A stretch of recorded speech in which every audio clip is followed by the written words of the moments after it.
Okay, we are going to dive right in today. I am here with Lelsy Clavijo. How are you, Lelsy? I'm doing great. How are you, Jenny? Very good. I'm so excited to have you on today.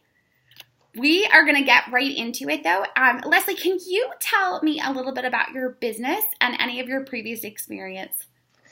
Absolutely. Okay, so like many entrepreneurs, my journey kind of started and is still going in kind of like a different type of way. So I started in early childhood, and I actually worked in early childhood for over 20 years. And I know I might look and sound young, but I started really early as a professional nanny. So I worked kind of my way up throughout the early childhood industry, and I became a childcare director, which is where I found my love for teaching, inspiring, and motivating adults, because I was working a lot more with teachers and communicating with parents. So I kind of was like, "Ooh, this is what I really like."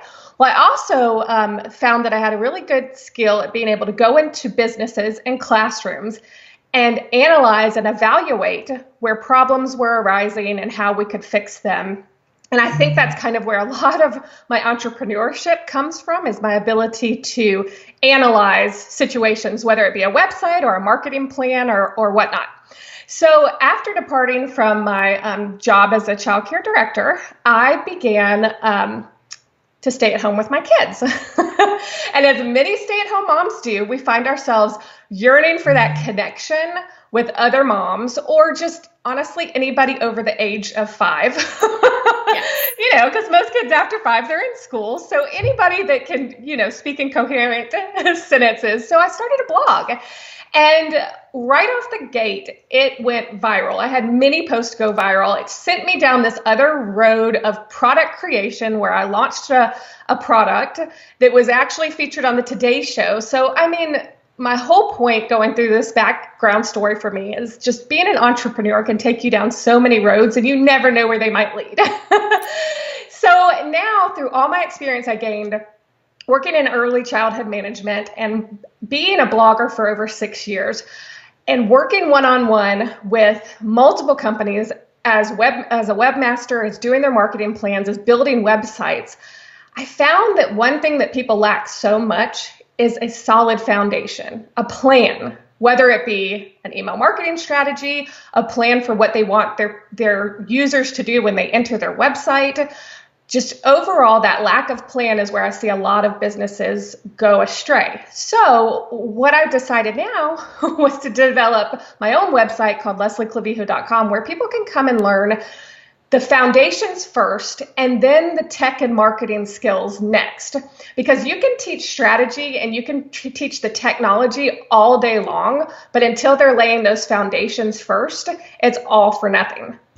Yes, I totally agree. And I have to tell you, I think so many of us didn't start that way. Like, we did it backwards. We started it off just kind of as a hobby, and then it turned into something. We saw that we could monetize it, and now all of a sudden we're trying to really try to fix a lot of the potholes that we missed in the first place, and it can really hold you up. Now, when you started Chaotically Creative, do you feel like you started it as a hobby, or did you really know that you wanted to make it a business from the get-go? Oh, 100%. It was a hobby from the start. So Okay. I started on Blogger, which a lot of people do. I chose a free platform. I did research, but I did not understand that you could even turn blogging into a form of like any form of career or income or anything like that. So I had zero plan. I had zero plan when I launched my product, and somehow it still sold. I don't know how that even happened, and it still sells today. But it makes me wonder, now that I know how important business planning is, what amount of success I could have had if I would have started with a plan. Yes, and what it could actually be already. Because I think that's one of the advantages that I feel like a lot of people that start blogs now, they're like, oh, I'm so behind the game. I don't have a large following. I don't have a lot of influence yet. But they have all these resources, like your site, Yes. where they are going to be walked step by step through how to make sure that they are set up with that solid foundation like you're talking about. So I know that you said that when you started your site, it was because you were home Mine, I was still working, but I had just had my first daughter, and it felt like, again, I needed that outside world contact and be able to have that opportunity. So what would you say, though, is the toughest part about being an entrepreneur? And I'm always curious, did you find it tougher then, or did you find it tougher now? So first of all, what I think is the toughest thing is being your own boss. Because when you go to a job and you're clocking in or you're on salary or whatever, you have someone there basically laying out the plans for you. They have their business plan made. They're telling you what you're going to do. And most importantly, they're holding you accountable. Now, when you're your own boss, you're in charge of creating your own plan, creating your own strategy, going back and making sure those things are actually working and being implemented correctly, and then adjusting when they're not. And most of all, again, you have to hold yourself accountable. So it seems very challenging. Now, I find it harder today than I did back then, because back then I wasn't seeing myself as a business. I was considering myself just, if I make some money, that's great. If not, whatever. And without having that strategy and that plan in place and calling yourself a business or an entrepreneur, it's really easy to just not hold yourself accountable and let things slide. So when you're putting those accountability measures in place, like creating a business plan, it's way harder now because I've got that thing dangling over my head. Hey, you have to get this done. Yes. And it does. It holds you accountable to yourself, and I think to your family too.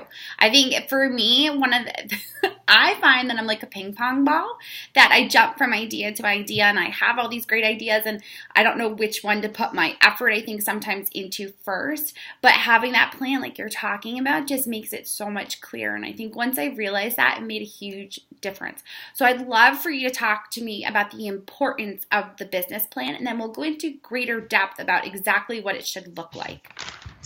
Okay, so again, the importance is it's creating a plan that's going to hold you accountable. It's also giving you a roadmap. So here's the thing. Let me step back for a second. A lot of people hear business plan and they're like, oh my gosh, that is so scary. It's so like corporate. I can't do that. And there's many different ways to create an actual business plan. But ultimately, in order to have financial gain and to have forward movement in your business, you have to have a plan set out so that you know where you're starting and where you're going. So like we said before, first of all, the importance is holding you accountable to what your goals are. Secondly, it is a guiding light for your entire business. So it like I just said, it helps you know where you're starting and where you're going. Third, it helps you come back and say, hey, these are the areas that aren't necessarily working. What do I need to do to adjust? And create, and that's the thing about business plans. They don't have to be so set in stone. Like I feel like people get intimidated about it because they feel like they can't pivot. But that's one of the most important parts of planning, is being able to analyze and then pivot. Okay, so one other thing, let me see. Sorry, Jenny. You're fine. Are you going to be able to edit that? You're good. Just keep going. You're good. Let me find my spot real quick because I have. No, you're okay. Okay. So we'll start again. Okay. So your business plan is also going to act as an incredible marketing tool. So when you look through your business plan, there's certain elements that are included, which are identifying your ideal customer, your non-ideal customer, and if you're a blogger, your readers are your customers. If you're monetizing, especially. So when I use the word customer, think of reader. When you're able to identify who you're targeting and who you are not targeting, then your marketing messages are going to come across a whole lot clearer. And it's super, super important. On top of that, there's different parts within a business plan that have you go investigate who your competitors are, what their strengths and weaknesses are. And it helps you realize where you can make up that gap in the market. And again, that's all this knowledge, all this analytics, all this data is what you're going to use to develop a really strong marketing plan. So those to me are the most important things. And I'll just go over them again. It provides clarity of your business. It creates an accountability tool. It helps you define your purpose. I did leave that out. It definitely helps you define what the purpose of your business is, because a lot of times when we start a blog, it's like, oh, it's just to connect with others. It needs to have a greater purpose. And it helps to provide you with a marketing tool and to keep you forward moving. Okay. That totally makes sense. Now, who do you feel, you kind of touched on it a little bit because you mentioned a blogger. Who do you feel should have a business plan? Is it a blogger? Do they have to have a product? Like, where should they be in their stages in order to create that business plan? Okay, so anyone who is creating a business, so if you're a hobby blogger and you have absolutely no intention to make any sort of income whatsoever, then you're not creating a business. So anyone who is looking to monetize their blog should have a business plan. Now, let me break this down a little bit more, because this business plans usually include 10 to 20 pages of data.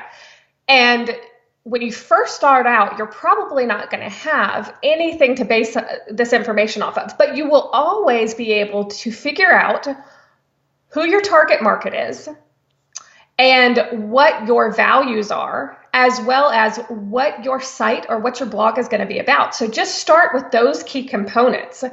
Inside of my business plan, I have the executive summary, which is you're going to describe your culture, what makes you unique, and what your vision is. And someone just starting out should be able to at least define those few things.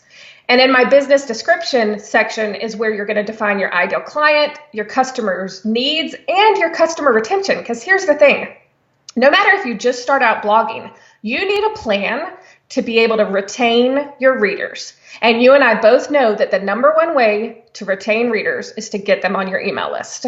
And from the right off the start, having that plan to have an email newsletter started, capturing those addresses and communicating with those readers is essential. Yes. And I think that it's so important that you're bringing up the fact about the list, because I think that's probably one of the biggest mistakes that a lot of us make. I especially made that mistake, is I heard, oh, you have to have a list, you have to have a list. And I'm like, I don't need a list. I'm not selling anything. I don't need to worry about that. But then you look back and you're like, oh my goodness, I could have driven traffic to my post, my content. I probably would have known better what product to create.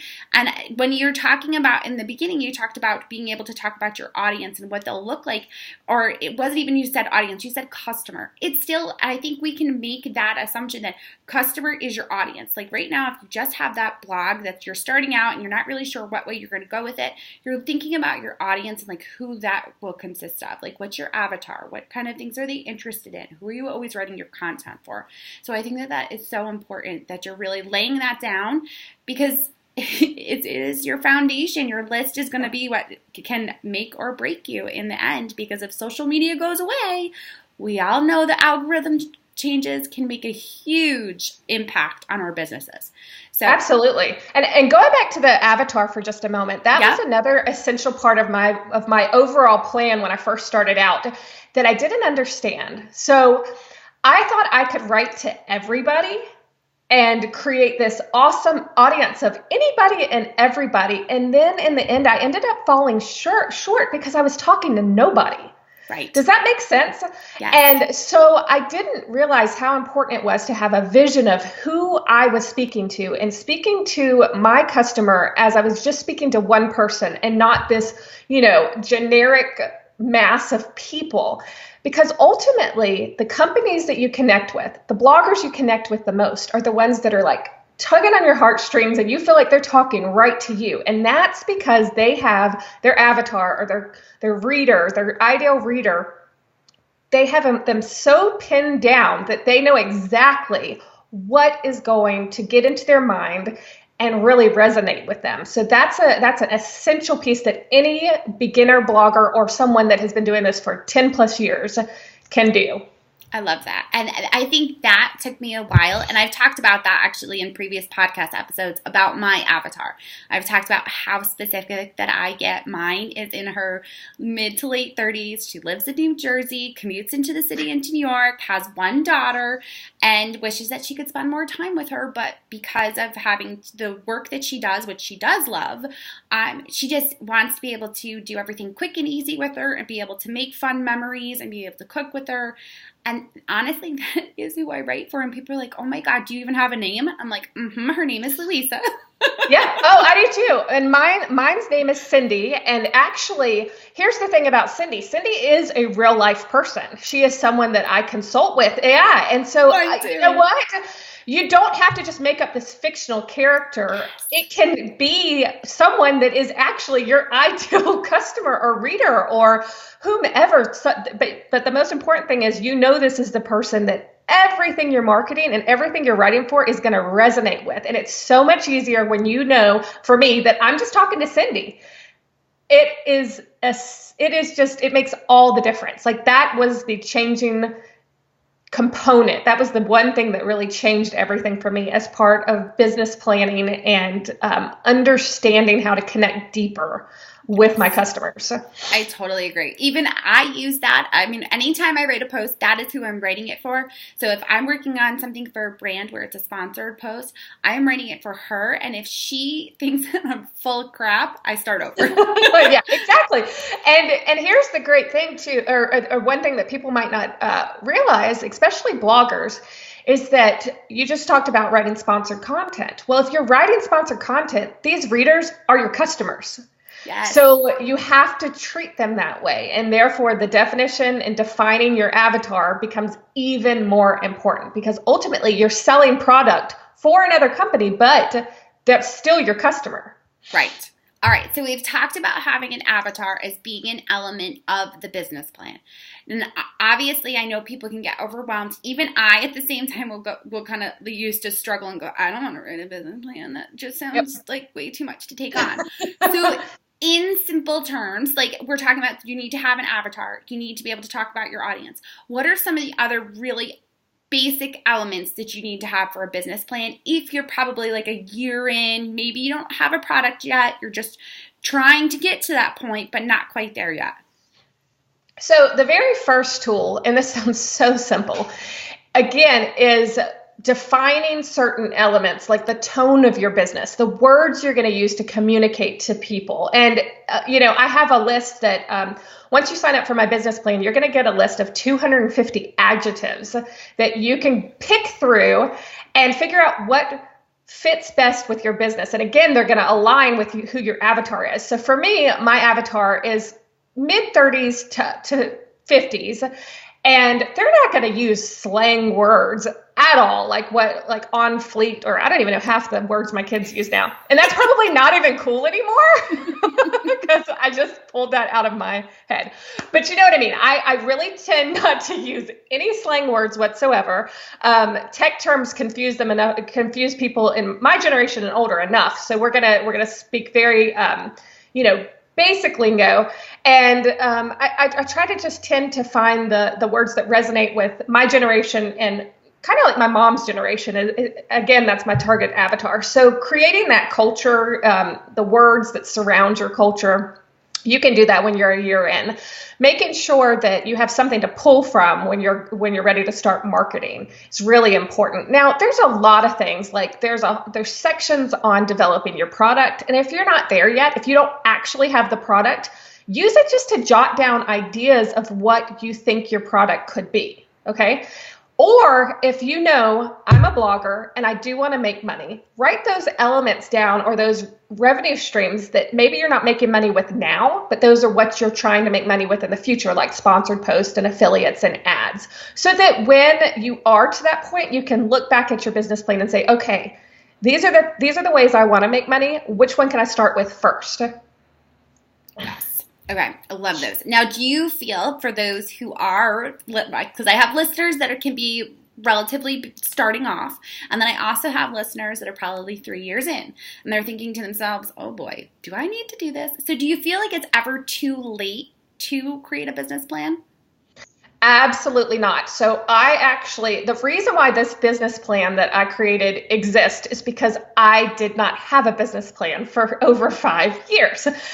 Again, I think that's why so many, like you said, you kind of get so many ideas and you bounce from place to place. I think that's why I was struggling. And I identified the fact that that's why I felt like I was struggling so much. And I went in search of a business plan, and there are all sorts of things online. But one of the things I noticed was a lot of the freebies that people were giving away, the business plan wasn't professional enough. And what I really want to see is that bloggers, content creators, anybody online that's trying to make money starts treating their business like an actual business. And so what I created was an actual ebook or directory of each section and an explanation of how to fill out every section of your business plan. That's separate from the actual business plan itself. So then you go through and you fill out your business plan, and you can bind it, you can laminate it, whatever you want to do, but it's professional. You could literally take this business plan into an investor if you needed to, and it's legitimate. It doesn't have all the extra explanations and this is how you do it and all. Does that make sense? Yes. So it's almost like a manual to be able to explain how to fill it out and then be able to have it ready to go. Exactly. And they're two separate PDFs so that you don't have the explanations all entangled within the actual business plan, because that does not look professional whatsoever. So you had asked me, is it ever too late? So no, it's never too late. And that's why I developed this plan. And even more so as you are further down the line, it's even more important because you're going to be able to fill out pretty much every section and have that ready to go. So I encourage anybody, no matter what stage you're at, to go ahead and just take the bull by the horns. I made this easy for you so that you don't have to stress over it. And again, if there's a spot that you don't really understand or you're not there yet, just leave it blank and go back to it later. Yes. And I think that that's so important because it is going to be able to change and pivot. And it's also, so now here's the question that I have for you. The PDF that you have is something that's free that you're just giving away to everyone to be able to have access to? Yeah, absolutely. I think it's that important for everyone to have a business plan. And this is something that people have told me you need to charge $25, $30 for, whatever, because it is hefty. I mean, it's pretty big. You don't have to print out the whole guidebook if you don't want to, but print out the plan. That's another important aspect, Jenny, that I really want to talk about. We live in a digital age. It's, a lot of people like to plan on digital software. I use Trello all the time. I love it. But there's a certain let's see, what's the word I'm looking for? There's like a tangibility to printing something out on paper and writing it pen to paper. And it's so important that you have that. It's like it manifests itself into actual matter instead of living in the virtual universe where it can get buried and lost or whatnot. Right. So I really encourage people to print it out and actually fill it out by hand.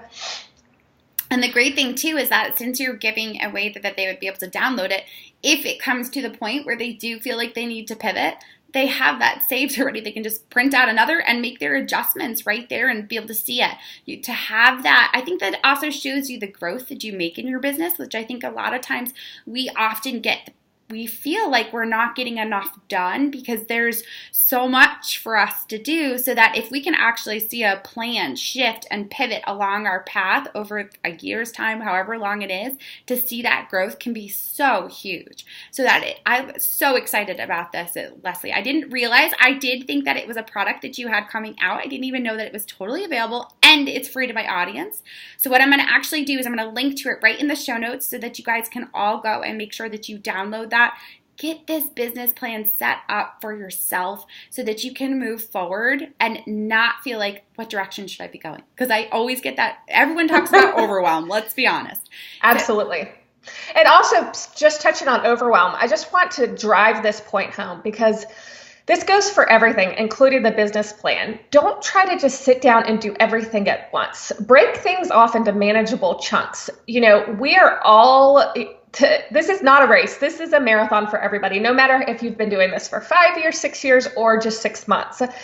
Break things off into manageable chunks. Don't feel like you have to sit down, fill it all out in one day. It's a living, breathing kind of a developing plan for you to work on over a course of time.